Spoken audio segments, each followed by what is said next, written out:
आज हम आपको ले चल रहे हैं छत्तीसगढ़ के बिलासपुर जिले के सीपत कस्बे में, जहां हाल ही में एक रविवार की सुबह शांति का माहौल अचानक तनाव और टकराव में बदल गया। एक तरफ थी आस्था और प्रार्थना, तो दूसरी तरफ था कथित धर्मांतरण का संगीन आरोप। क्या है इस पूरे बवाल का सच? क्या वाकई प्रार्थना की आड़ में धर्म बदलने का कोई खेल चल रहा था, या ये सिर्फ धार्मिक स्वतंत्रता पर एक हमला था? आज की इस रिपोर्ट में हम हर पहलू की पड़ताल करेंगे और आपको बताएंगे कि उस दिन सीपत की गलियों से लेकर थाने तक असल में हुआ क्या था। नमस्कार, मैं हूं चंद्रशेखर और आप देख रहे हैं नवप्रदेश टीवी। मामला सीपत के नवाडीह इलाके में स्थित तिवारी चाल का है। यहां एक घर में ईसाई समुदाय के लोग हर रविवार की तरह प्रार्थना सभा के लिए इकट्ठा हुए थे। सुबह करीब 9 बजे का वक्त था। प्रार्थना चल रही थी, लेकिन बाहर का माहौल धीरे धीरे गर्मा रहा था। बजरंग दल के कार्यकर्ताओं को खबर मिली थी कि इस प्रार्थना सभा की आड़ में लोगों का धर्म परिवर्तन कराया जा रहा है। इसी सूचना पर बजरंग दल के कई कार्यकर्ता वहां पहुंच गए और उन्होंने इस आयोजन का विरोध करना शुरू कर दिया। उनका पहला सवाल ये था कि अगर ये सिर्फ एक सामान्य प्रार्थना सभा है, तो इसे बंद दरवाजों के पीछे क्यों किया जा रहा है? इसी बात को लेकर दोनों पक्षों में बहस शुरू हो गई। देखते ही देखते ये बहस गाली गलौज और फिर झूमा झटकी में तब्दील हो गई। तनाव इतना बढ़ा कि दोनों तरफ के कुछ लोगों को हल्की चोटें भी आई। मामले की गंभीरता को भांपते हुए तुरंत आला अधिकारियों को इसकी जानकारी दी गई। जब पुलिस की टीम तिवारी चाल के अंदर उस घर तक पहुंचने की कोशिश करने लगी, तो वहां मौजूद ईसाई समुदाय की महिलाओं ने उन्हें गेट पर ही रोक लिया। उनका कहना था कि वे शांति से प्रार्थना कर रहे थे और बजरंग दल के लोग आकर जबरदस्ती माहौल खराब कर रहे थे। माहौल लगातार बिगड़ता जा रहा था। स्थिति को काबू से बाहर जाता देख बिलासपुर से अतिरिक्त पुलिस बल रवाना किया गया। मौके पर अतिरिक्त पुलिस अधीक्षक राजेश जायसवाल, एसडीओपी निमितेश सिंह और सरकंडा, तारबहार, बिल्हा, मस्तूरी जैसे कई थानों के टीआई और पुलिस बल को भेजा गया।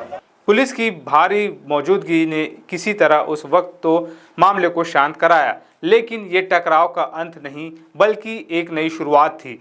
पुलिस ने दोनों पक्षों को समझाने की बहुत कोशिश की और उन्हें सीपत थाने बुलाया गया। थाने में घंटों तक समझाइश का दौर चला, लेकिन कोई भी पक्ष पीछे हटने को तैयार नहीं था। आखिरकार दोनों पक्षों ने एक दूसरे के खिलाफ सीपत थाने में अपनी अपनी रिपोर्ट दर्ज करा दी।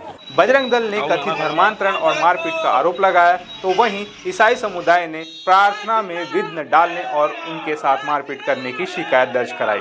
यहाँ तक तो मामला कानूनी कार्रवाई तक पहुँच चुका था, लेकिन थाने के अंदर और बाहर असली ड्रामा तो अब शुरू होना था। एफआईआर दर्ज कराने के बाद भी ईसाई समुदाय के लोग, जिनमें बड़ी संख्या में महिलाएं थीं, थाने में ही डटे रहे।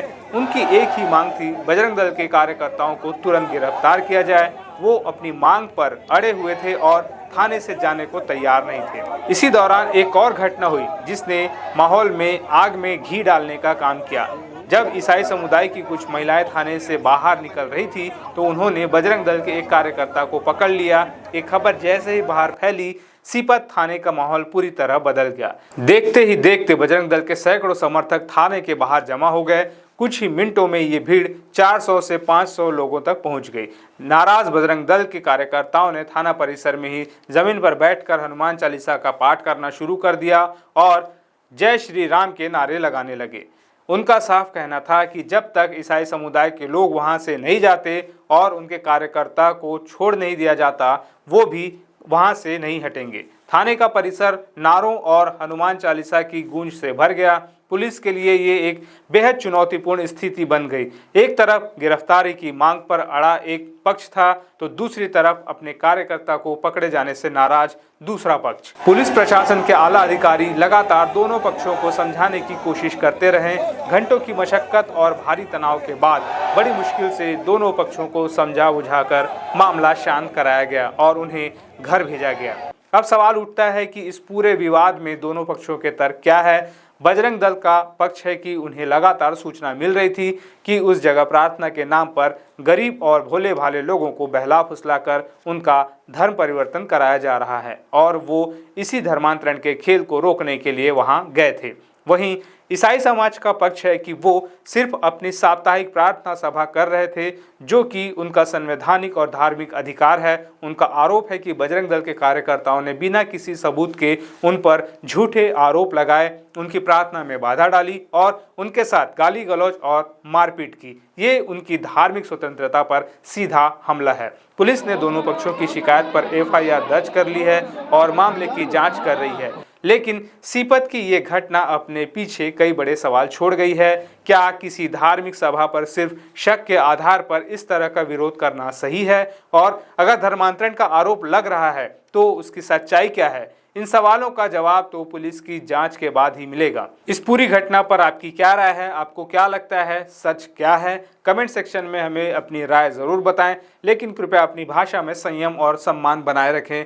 हम हर पक्ष के विचारों का सम्मान करते हैं। अगर आपको हमारी ये रिपोर्ट पसंद आई हो तो इस वीडियो को लाइक करें, शेयर करें और ऐसी ही खबरों के लिए हमारे चैनल को सब्सक्राइब करना न भूलें।